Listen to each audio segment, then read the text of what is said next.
kubaha Imana aho Imana igushyize, aho Imana iguteretse, pozisiyo Imana igushizemo, intebe Imana ikwishajemo, ugomba kubaha Imana muri iyo ntebe. Ntabwo ugomba kurenganya, ntabwo ugomba guhohotera abandi, ntabwo ugomba kuvutsa abandi imibereho, ntabwo ugomba kugira abo ubangamira, ahubwo ugomba gukurikiza umugambi w'Imana, ugomba kubaha icyo Imana yagennye ku buzima bw'abandi.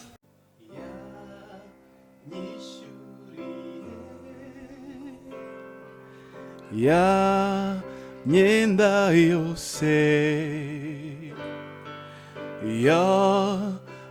yambabariye ibyaha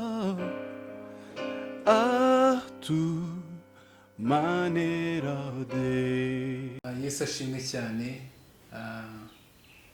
Ni iby'agaciro kandi n'ishimwe rikomeye ku Mana yacu kuba tugejeje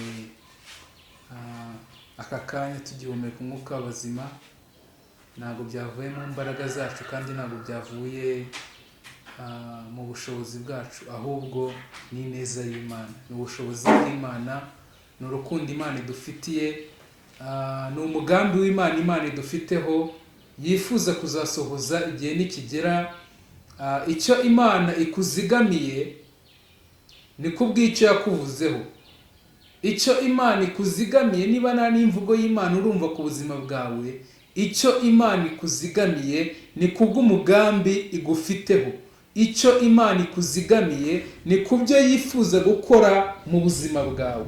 Rero ni ishimwe rikomeye kuba ubyuka buri munsi ukabona biremeye, ukajya ku kazi ukabona biremeye, ukirirwa umeze neza. Ntabwo byavuye mu mbaraga zawe kandi nta nubwo byavuye mu bushobozi bwawe, ahubwo igihe cyose uzajya uhora ushima Imana, uzajya uhora ubwira uti Imana ndagushimye kuri ibi, gushimye no kuri biriya, gushimye no ku Mana y'ubuzima, gushimye yuko ndi amahoro, gushimye yuko ungaburira ukampa ibyo kurya, gushimye yuko undinda ukanindira umuryango, gushimye yuko Mana ukirinze igihugu cyacu, gushimye yuko Data mwiza isi yose, Data mwiza ifiteho umugambi. Ni umunezero mwinshi rero kuba tugarutse muri uyu mwanya w'ijambo ry'Imana, umwanya duhembukiramo, umwanya tuboneramo icyo Imana idufiteho, umwanya twumva amagambo aduhumuriza, umwanya twumva icyo Imana igambiriye ku buzima bwanjye nawe. Reka dusenge ubundi tuganire ku magambo y'Imana, tuze gufata umwanya dushima Imana kandi dusenge dusoza. Uri Imana ikomeye, uri Imana igira neza, uri Imana ifite imbaraga n'ubushobozi.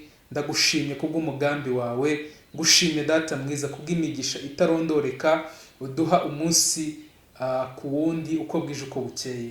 Ni ineza yawe rero, ni kubw'umugambi wawe, ni kubw'ubushake bwawe, ni kubwa gahunda yawe, kandi ni kubw'ibyo uteganya kugirira umwana w'umuntu.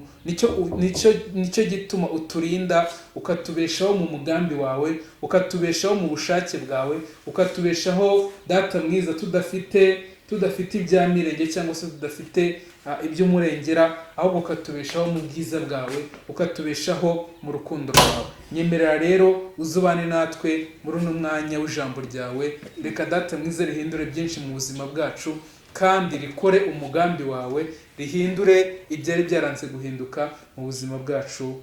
Amen. Tugiye kuganira ijambo ry'Imana mu gitabo cyo Kuva, mu gitabo cyo Kuva igice cya mbere, umurongo ni wa 15 turagera ku wa 17. Igitabo cyo Kuva igice cya mbere, umurongo wa 15 turagera ku wa 17. Turaza kuba dufite intego ivuga ngo gukora umugambi w'Imana aho ufite ijambo. Gukora umugambi w'Imana aho ufite ijambo. Aho Imana yagushize ufite ijambo, aho Imana yagushize ufite ubushobozi bwo kuba wagira icyo ukora kikumvikana, aho Imana yagushize bwo kuba wagira abo ubwira cyangwa se abo uyobora, aho Imana yagushize bwo kuba mu nshingano ufite, mbega mu nshingano ufite za buri munsi, kubaha Imana mu nshingano Imana yaguhaye, kubaha Imana mu nshingano ufite, kubaha Imana mu nshingano ufite, cyangwa se gukora umugambi w'Imana mu nshingano ufite za buri munsi. Turasoma ijambo ry'Imana mu gitabo cyo Kuva, igice cya mbere, umurongo wa 15. Hari ijambo ritubwiye ngo, umutwe w'amagambo uravuga ngo ababyaza bategekwa guhohotera cyangwa se guhotora abahungu bavuka.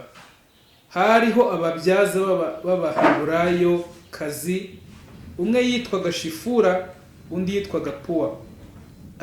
Umwami wa Egiputa ababwira ati, nimubyaza Abaheburayo kazi mukabona bicaye ku ntebe babyariraho, nihavuka umuhungu mujye mumuhotora, ariko naba ari umukobwa abeho.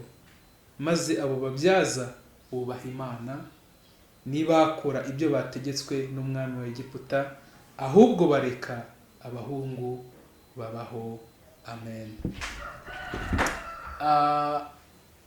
Ijambo ry'Imana rero bitubwiye yuko muri kino gihe umwami wa Egiputa yari yatanze itegeko avuga yuko abana b'abahungu bose bazajya bavuka bazajya babahotora bakabica bakibabyara.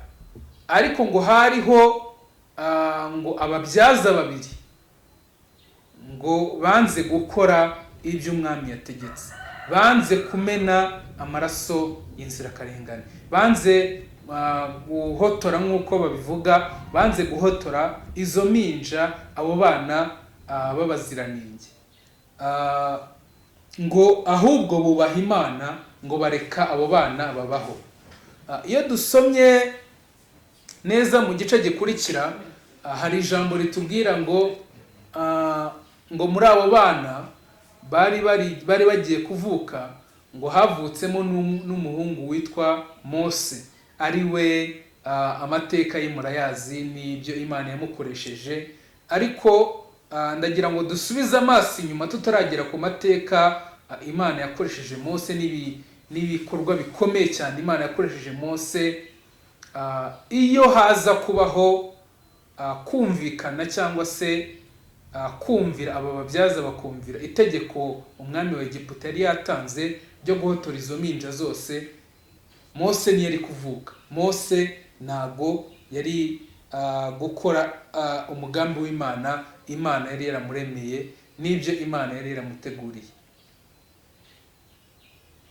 Ni ukuvuga ngo rero umugambi w'Imana uhora ari mwiza ku bwoko bwayo.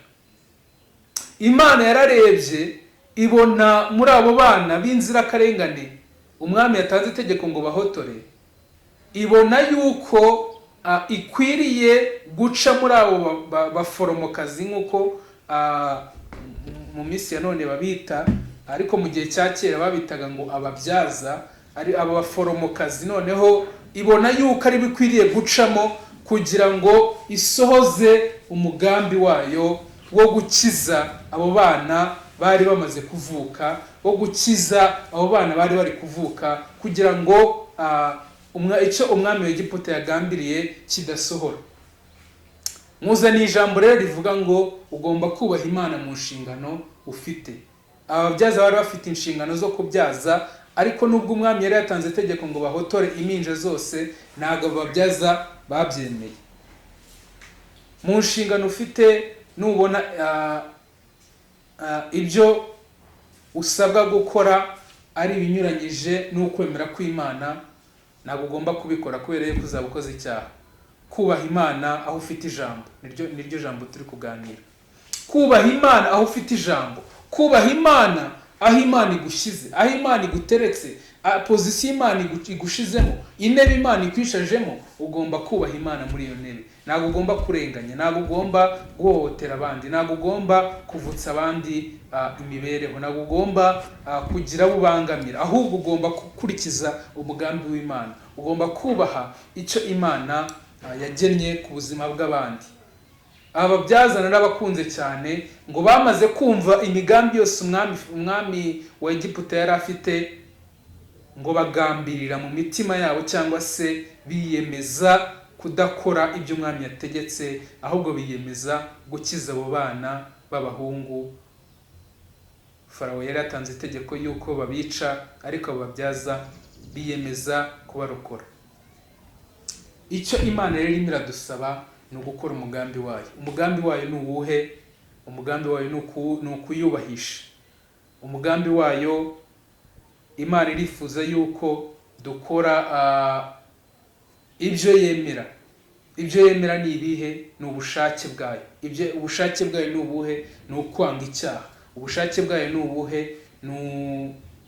Iyo mvuze ngo kwanga icyaha, ni ukwanga ibintu byose Imana itishimira. Ibintu byose bikujyana kure y'Imana ugomba kubirwanya, kubera yuko ubu buzima turiho bwa none n'ibyo dukora mu isi ya none, dufite igihe tuzabibazwa. Dufite igihe buri wese azajya imbere y'intebe y'urubanza, Imana ikamubaza ibyo yaciyemo mu buzima bwose yabayeho.